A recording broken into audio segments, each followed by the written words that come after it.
ciclo de charlas que hemos iniciado, hemos convocado actores, directores, dramaturgos y docentes, importantes protagonistas del teatro independiente. Ellos nos han contado sobre sus comienzos, sus proyectos y cómo ven la realidad actual del teatro.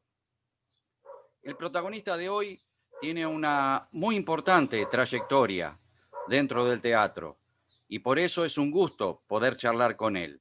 Él es actor, director teatral y dramaturgo. En una oportunidad, y voy a leerlo textualmente, él mencionó: cuando uno hace teatro independiente, sabe que conspira contra la realidad. En estos tiempos, juntarse con un grupo de personas para investigar un material y producirlo genera un vínculo complejo con la realidad que nos rodea. Volcarse a eso implica tiempo y mucha creencia, porque para la sociedad de consumo, esto que hacemos en teatro es totalmente inútil. Sin embargo, con este tipo de producciones se sostiene sobre todo un modo de ver la vida. Le damos la bienvenida y te agradecemos estos minutos, Alfredo Martín. Bueno, muchas gracias. Gracias por la invitación. Siempre es un placer reunirse para hablar sobre teatro. Ahí, en eso que vos acabas de leer, yo me refería a las formas de gestión del teatro independiente, fundamentalmente, ¿no? Que es a lo que yo más me dedico. Si bien tuve algunas incursiones en el teatro institucional, digamos, pero en general mi elección va hacia el teatro independiente y todo lo que he hecho creativamente y como artista se asienta en ese territorio. Perfecto. Vos comenzaste como actor, ¿verdad? Exactamente, sí. Yo nací en Corrientes y yo soy médico, psiquiatra, psicoanalista, y vine acá justamente después de recibirme de médico en Corrientes y al mismo tiempo de empezar la especialización, empecé a estudiar teatro, empecé a estudiar como actor y durante muchísimo tiempo en la escena del teatro independiente trabajé de esa manera. Pero mi inquietud siempre estuvo más allá, digamos, de la construcción de los personajes y el transitar las obras, pensando siempre en la totalidad, en la estructura. Entonces mis intereses se multiplicaban, no iban solamente a sostener al personaje, sino ver cómo se fabricaba una escena, cómo se dirigía, cuál era la mirada del director, cuáles eran los textos más efectivos y por qué. Entonces empecé a estudiar dramaturgia en la EMAD, que en ese momento se había abierto la carrera, dirigida por Mauricio Cartún y Roberto Perinelli, y la experiencia de la dirección fue una experiencia más de praxis, ¿no? De práctica, porque he trabajado con muchos directores muy talentosos, muy inteligentes, con muchísimo recorrido y muchísima experiencia, tuve esa suerte. Entonces, en determinado momento me animé y empecé a dirigir. Y hoy por hoy, digamos que dirijo en general aquellas obras que escribo, y en la escritura, como soy un gran lector, no sé si gran, soy un lector muy ávido de materiales de lectura, me gusta mucho la literatura, entonces en general tengo como un vínculo de mucha cercanía con algunos autores literarios y adapto algunos textos de la literatura al teatro. Entonces, de repente, si ves ahí en el currículo, vas a ver que trabajé materiales de Fernando Pessoa o materiales de Witold Gombrowicz en el campo literario o de Franz Kafka y también, por ejemplo, en lo más nacional de Roberto Arlt o reescrituras de obras como otros autores, como, bueno, por ejemplo, Haroldo Conti, más en la actualidad, o Florencio Sánchez, otro gran autor que hace a la tradición teatral argentina, ¿no? Exacto. Entonces, o adapto materiales literarios o bien hago reescrituras de obras clásicas, dándole un matiz más contemporáneo o enlazándolas con algunas situaciones sociopolíticas actuales. Sí, exactamente. Yo tuve oportunidad de ver acá en Chacabuco, bueno, la obra sobre el último cuento de Haroldo Conti, que es Lo que llevó de ausencia, con un trabajo excepcional de Marcelo Bucosi, un artista nacido acá en nuestra ciudad. Y también tuve oportunidad de ver La Tempestad de Shakespeare, que me pareció una apuesta hermosa, porque yo había visto La Tempestad, pero bueno, la versión de ustedes realmente me impactó mucho, cómo fue tratada, ¿no? Sí, bueno, las dos veces que estuvimos en Chacabuco tuvimos la suerte de poder contar con toda la relación tan cálida que tiene el público con el teatro, y supongo yo también con Marcelo Bucosi por el hecho de haber nacido allí y haber empezado a actuar en esa ciudad. En el caso de la obra de Haroldo Conti, Lo que llevo de ausencia, era un unipersonal donde él encarnaba la figura de Haroldo Conti, que volvía a su casa de Villa Crespo después de que lo habían secuestrado, en donde se jugaba con un poco eso de un desaparecido que aparece a terminar de escribir su cuento, que quedó en la máquina de escribir y que milagrosamente se salvó de la destrucción la noche que lo secuestraron. Claro. Entonces tenía como un montón de intersecciones interesantes que atravesaban a la gente que estaba viendo ese material, ¿no? O sea, tanto desde el campo de lo teatral, porque había toda una construcción de ficción y una apuesta, sino también por el hecho de que hablaban de Haroldo Conti, que también era de Chacabuco, Claro. ¿no? Y muy querido en Chacabuco, y que Marcelo regresaba a ser de Haroldo Conti en el lugar donde se había iniciado como actor. Entonces, había una sumatoria de lecturas ahí que hacían que, bueno, esa noche fue plena de magia y de felicidad, poder hacer la obra y poder recibir esa mezcla rara que se producía entre la realidad y la ficción, porque de repente aparecían personajes que estaban en el cuento y que habían ido a ver la obra, ¿no? Porque no nos Exacto. olvidemos que Haroldo trabajaba con su familia, con sus seres queridos, entonces de repente ahí estaba, en Lo que llevo de ausencia, la tía Su, que era un personaje del cual él se enamoraba, él era más chico que ella, un amor platónico, y de repente terminó la obra y sobre el final subió una señora al escenario de unos 60 y pico de años y dijo: yo los quiero saludar muy especialmente porque yo soy la tía Su. Sí. Entonces fue un impacto tan grande en donde ficción y realidad se daban la mano durante todo el encuentro. Exacto, sí, sí, fue muy emotivo, sobre todo, bueno, acá Haroldo es, como habla siempre en los cuentos y mencionó siempre a Chacabuco, nosotros lo tenemos muy presente y para nosotros es algo entrañable que se pueda vislumbrar en una obra todo lo que él ha escrito, ¿no? Que fue muy productivo y muy bueno.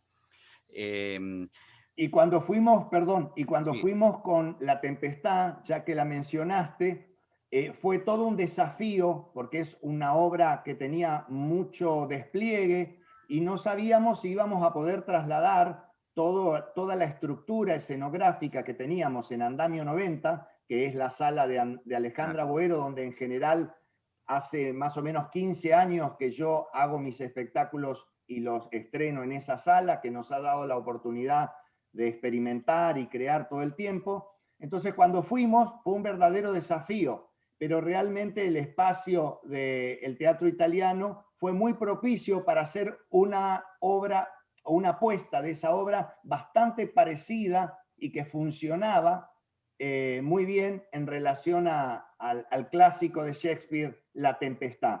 Y también desde otro lugar, es desde otro lugar y también desde el mismo lugar, porque digo, eso tiene el teatro, ¿no? Es una actividad que permite que algunos materiales tengan esa atemporalidad, ¿no? Te puede conmover tanto algo que fue escrito hace 2 o 3 años como algo que fue escrito, no sé, hace 300, Exacto. porque interpela de tal manera el alma humana que entonces ahí somos todos contemporáneos, ¿no? Aún de nuestros antepasados.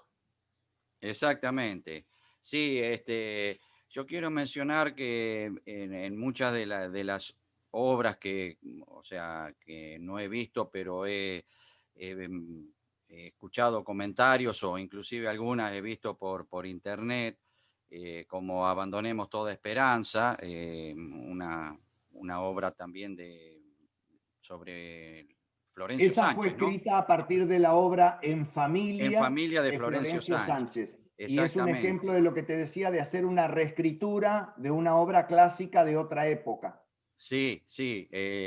Lo que veo que te interesa todo lo social, ¿no? Por el tipo de obras que vos transcribís y todo eso. O sea, se nota marcadamente todo lo social, como el juguete rabioso y todo eso que ustedes han llevado también a escena, ¿no?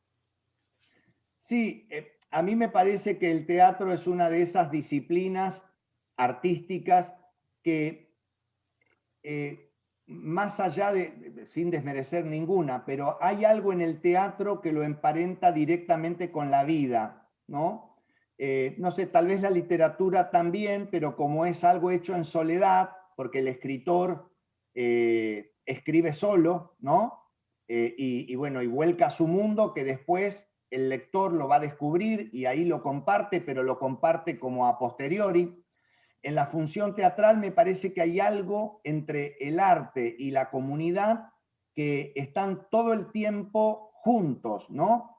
Fíjate que en esta sociedad, en general, el teatro es uno de los pocos rituales que nos queda, el teatro presencial y en vivo, en Sí, donde la gente se junta para mirar algo y se junta y se ve las caras y espera antes de la obra y luego sale y si le gustó le cuesta irse, quiere hablar unas palabras, quiere comentar, se va a comer. Digo, hoy por hoy, bueno, con la pandemia ni hablar, ¿no? Pero aún antes hay otras actividades audiovisuales o como el cine en donde se practican más en soledad. En cambio, exacto, el teatro me parece que permanentemente nos interpela en nuestro vínculo con el otro y ahí aparece lo social. exacto. Entonces, me parece que es un medio privilegiado para poder desautomatizar la mirada que tenemos en la vida diaria y poder ponernos a reflexionar sobre nosotros dentro de ese campo, ¿no? Como ciudadanos, como seres sociales que estamos vinculados permanentemente con el otro y con los problemas que surgen a partir de esa convivencia. Exacto, sí, sí, aparte es muy importante porque muchas veces, como vos decís, la gente, a nosotros nos ha ocurrido a veces cuando hemos hecho obras acá, que por ahí vamos a una confitería y hay en otra mesa gente que estuvo en el teatro hablando justamente de la obra, ¿no? Y dando su parecer y comunicándose con el otro que la vio así, de esa manera, y eso es realmente muy importante.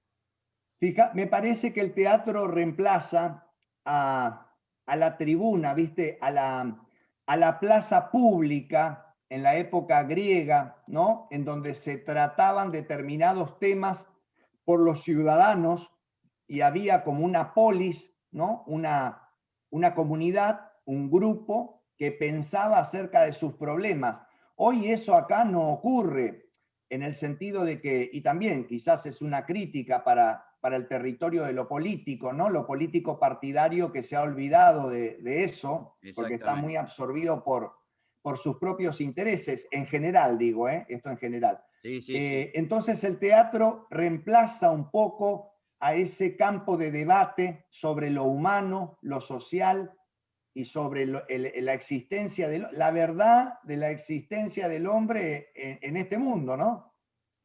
Sí, yo quería preguntarte, porque como vos también, aparte, como lo mencionaste, sos psiquiatra y psicoanalista, si el conocer el psicoanálisis te sirve para diagramar mejor los personajes, ¿no? Porque yo creo que debe ayudar eso también. Sí, en principio sí. Por supuesto, desde ya. Para pensar un personaje, pero fíjate que en mi rol de director, sobre todo para pensar un personaje no como una precedencia, como algo que precede al intérprete, al actor, a la actriz, sino para crear un personaje que esté tan vivo como la persona que lo encarne. Quiero decir, para poder interpelar ese concepto de que hay un personaje y hay que ser como ese personaje que está previamente establecido. No, para crear seres vivos sobre el escenario en donde se suspenda un poquito ese marco conceptual, moral por ahí que tenemos y poder entonces indagar un poco más en profundidad cómo son esos seres, animándose a investigar un poco más allá, ¿no? Aún con conceptos que uno a veces maneja, obviamente, de enfermedad, normalidad, locura, lucidez, ¿no? Y poder atravesarlos un poco, dejando a un lado ese marco prejuicioso. Claro. Sabiendo que la ética del arte tiene que ver fundamentalmente con plantear una forma en donde nos podamos mirar con honestidad y legítimamente para vernos ahí y replantearnos cómo vivimos o cómo somos o cómo actuamos. Para Exacto, eso me sirve. Y exacto. también me sirve y nos sirve para lo que es generar una grupalidad comprometida, una grupalidad que exista más allá de la suma de las individualidades, porque en general y más en el teatro independiente es desde el campo grupal en donde se sostienen los proyectos, porque hay una suerte de transferencias y de vínculos que se cruzan y arman una red que si es fuerte, si tiene creencia, como decía en eso que leíste hoy al principio, Sí. si hay creencia, si hay convicción, entonces va a haber entrega. Y en esa entrega es donde se logra verdaderamente que algo esté vivo. Y eso el público lo ve, más allá de la temática, más allá de si hay un gran presupuesto en juego o no. Esa es una riqueza que el espectador la ve. A veces la entiende y sabe cómo se produjo, a veces no, pero siempre la aprecia y le produce adherencia e identificación. Exacto.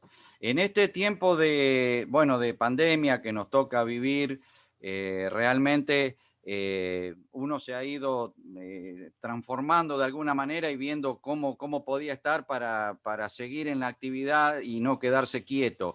Ustedes iniciaron un radioteatro. ¿Cómo le fue el tema ese radioteatro?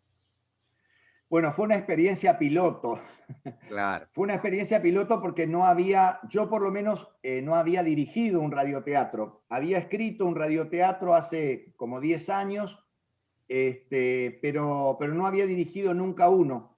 Y entonces fue también una decisión grupal, en donde nos vimos metidos en una situación de limitación, en donde no podíamos seguir con la obra Los Disfrazados, que estábamos ensayando y que tenía 20 actores y que iba a empezar en la vereda, y entonces íbamos a hacer una especie de murga que se metía en el teatro con el público, o sea, lo más anticuarentena que te Sí, puedas imaginar. me imagino. Entonces decidimos dejarla de lado y pensar otra cosa. Y ahí surgió la idea del radioteatro. Entonces, una obra de teatro que se llama Los Invisibles, de Gregorio de la Ferrere, de 1917, me parecía que era un material muy interesante y lo reescribí radiofónicamente en 5 capítulos de media hora cada uno. Y además digo lo reescribí porque no tenía tantos personajes, así que agregamos algunos personajes para que los 20 que íbamos a hacer la obra anterior Pudieran trabajar pudiésemos todos. estar presentes, ¿no? Claro. Un lujo que nos dimos.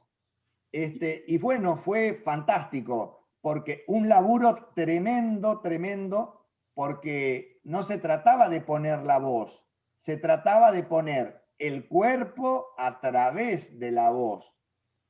Y bueno, eso fue ensayo y error todo el tiempo en la primera parte, y ensayábamos por Zoom. Claro. Y en la segunda parte, los actores que se vieron muy exigidos porque no solo tenían que ensayar y encarnar el personaje, sino después tenían que aprender a grabarse solos en sus casas, sin el compañero que les diera la réplica y generando memoria de la situación de ensayo para poder generar una réplica que fuera un diálogo natural y espontáneo, Claro. que después hubo dos editores, los dos editores, Ignacio Verguilla y Emiliano Capes de León, tomaran toda esa grabación que los actores enviaban e hicieran la compaginación final con la música, que fue especialmente realizada por Quique Sosa, el maestro Enrique Sosa, que fue quien nos acompañó en La Vida Puerca también. Exacto. Y bueno, una vez hecho todo esto, esperar a ver qué decía la gente. Y vos tenés un poco de edad también como yo, y te acordarás que el radioteatro en nuestra infancia era una práctica bastante frecuente y Sí, que seguro. nuestros padres y nuestros abuelos, qué decir, tenían una familiaridad con esa forma, ¿no? Es como la ventanita que la radio le abrió al teatro. Entonces, nos decía la gente que cuando lo escuchaban, como se montó como algo audiovisual porque se generaron algunas imágenes, pero mucho más tranquilas en relación a la temática de los espíritus, porque Los Invisibles habla de una familia cuyo el patriarca, digamos, el jefe de familia, empieza a tener una extraña relación con los espíritus y empieza a tener experiencias espiritistas y cómo toda la realidad se le va contaminando de eso, ¿no? Entonces, creamos algunas imágenes en ese sentido, digamos, en esa dirección, que pasaban muy subliminalmente mientras la voz iba relatando los diálogos y los sucesos de las acciones que ocurrían. Entonces mucha gente decía que le costaba mucho cerrar los ojos y que querían ver a los personajes y ver la acción, hasta que podían hacer el ejercicio de dejarse llevar por esas voces y entonces aparecía la propia imaginación, que era Claro, la propuesta, ¿no? De claro. dejar llevar la propia imaginación. Así es que fue muy rico para nosotros, muy rico, y la gente volvió a tener, la gente que nos pudo ver, volvió a revivir esa experiencia, algunos por primera vez, otros que lo habían hecho de chicos, de dejarse llevar y que las imágenes acústicas terminaran de armar la historia con la propia imaginación.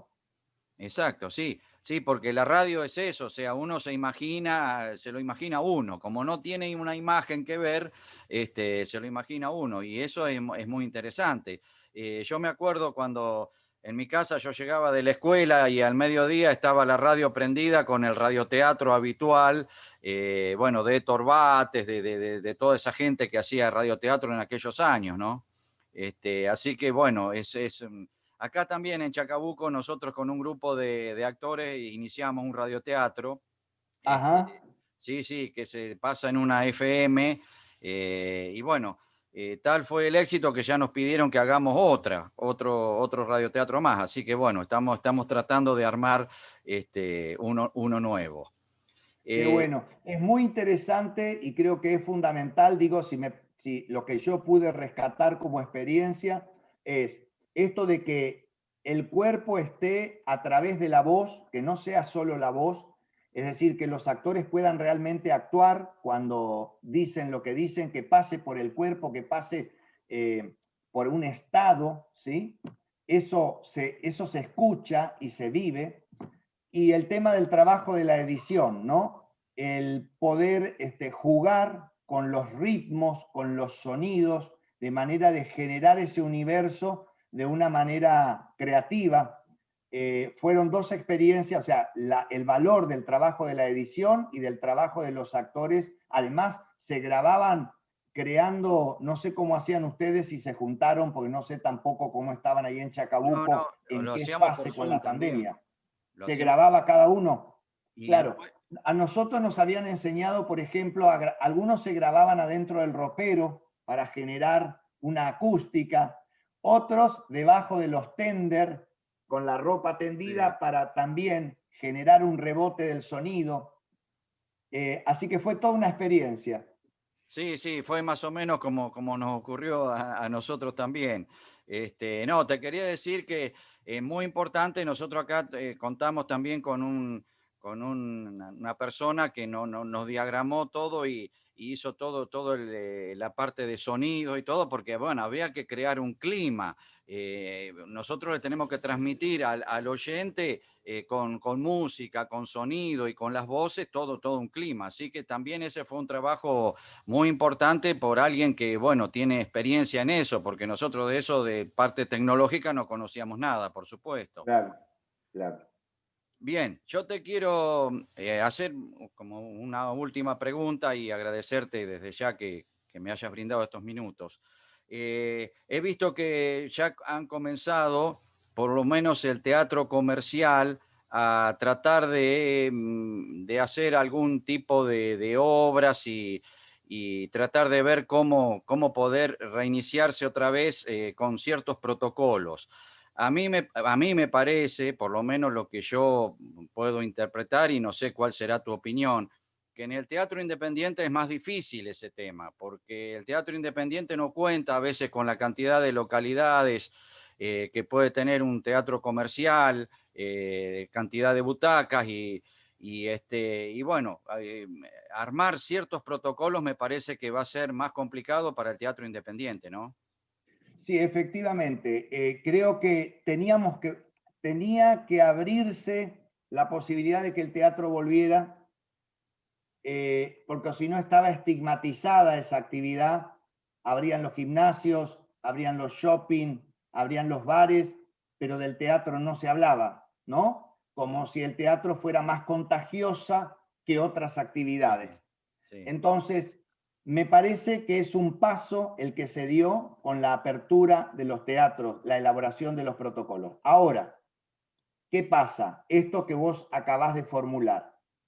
Decimos el teatro y en realidad deberíamos decir los teatros, porque existe dentro del campo teatral determinados circuitos que no tienen nada que ver con otros, por sus capacidades, por sus dinámicas, por su capacidad económica, por su forma de habilitar las funciones, etcétera, etcétera. Entonces, lo que puede ser un beneficio para el teatro comercial, porque tienen teatros grandes, porque pueden hacer habilitaciones de todos los recursos sanitarios porque tienen un presupuesto para eso, es algo que puede perjudicar al teatro independiente en tanto las salas son pequeñas, en tanto el aforo reducido puede implicar que tengan que tener menos de 10 espectadores. Entonces, en ese punto puede llegar a ser perjudicial pensar un mismo protocolo para circuitos tan diferentes que hasta están en la vereda opuesta. ¿Sí? Claro, claro. Esto es un punto crucial. Entonces, nosotros estamos ahora pensando cómo hacer que ese protocolo pueda modificarse para que empiece a ser aplicado no simbólicamente, sino realmente en los pequeños teatros, en el teatro independiente. Eso por un lado. Cuando digo pequeño teatro me refiero solo a la dimensión de la De sala, la sala, pero te sí, diría que el teatro independiente es el gran teatro en nuestro exacto. país y sobre todo en Cava por la densidad de creaciones artísticas teatrales que hay, ¿no? Y otro Totalmente, punto, sí, y totalmente de otro acuerdo. punto que me parece importante que yo te quería comentar de esto es el público. Parecería que pensamos que si le decimos al público, bueno, ahora vengan, el público va a venir. Y no es así. La gente tiene miedo, la gente creó anticuerpos contra el teatro, contra todos los lugares cerrados donde se pueda pensar que haya una circulación del virus muy profusa. Entonces, me parece que un territorio donde hay que pensar estrategias es con el público. Me parece que tiene que haber comunicaciones empáticas en donde se le explique al público lo que está pasando, cuál es la seguridad que se habilitó, cómo debe comportarse, cuál es la mejor manera, justamente por lo que hablábamos recién, que sin público no hay teatro. Exacto, sí, sí, me parece muy importante tu reflexión. Y por último, en cuanto a los organismos del Estado, las instituciones del campo teatral y cultural, deberían entender que este periodo de transición debe ser acompañado por un trabajo en conjunto con las asociaciones escénicas, con todas las asociaciones del campo escénico, en donde no se diga, ah, bueno, ya se abrió el teatro, ahora listo, hagan lo que a ustedes les parezca. Al contrario, es un periodo de transición que necesita un trabajo conjunto, apoyo económico y mesas de trabajo en donde podamos estar viendo por dónde pasa dinámicamente esta aplicación. Exactamente. Bueno, Alfredo, te agradezco mucho estos minutos que me has dispensado. Ya subiremos esta charla a la página de Grupos de Teatro Independiente y te voy a compartir cuando esté ya todo listo para que vos también la tengas. Te mando un saludo grande y bueno, y felicitaciones por todo lo que has hecho y lo que seguramente vas a seguir haciendo porque admiro mucho el trabajo de ustedes. Bueno, muchas gracias por la invitación, como ya te dije, por los buenos deseos, por este espacio. Aprovecho para mandar un saludo muy, muy grande en nombre mío y de todo el elenco a todos los ciudadanos de Chacabuco, a los que queremos mucho, a toda la gente que hace teatro en Chacabuco, dentro de las cuales tenemos grandes amigos. Ojalá que podamos volver para poder hacer alguna de las obras que estamos ensayando.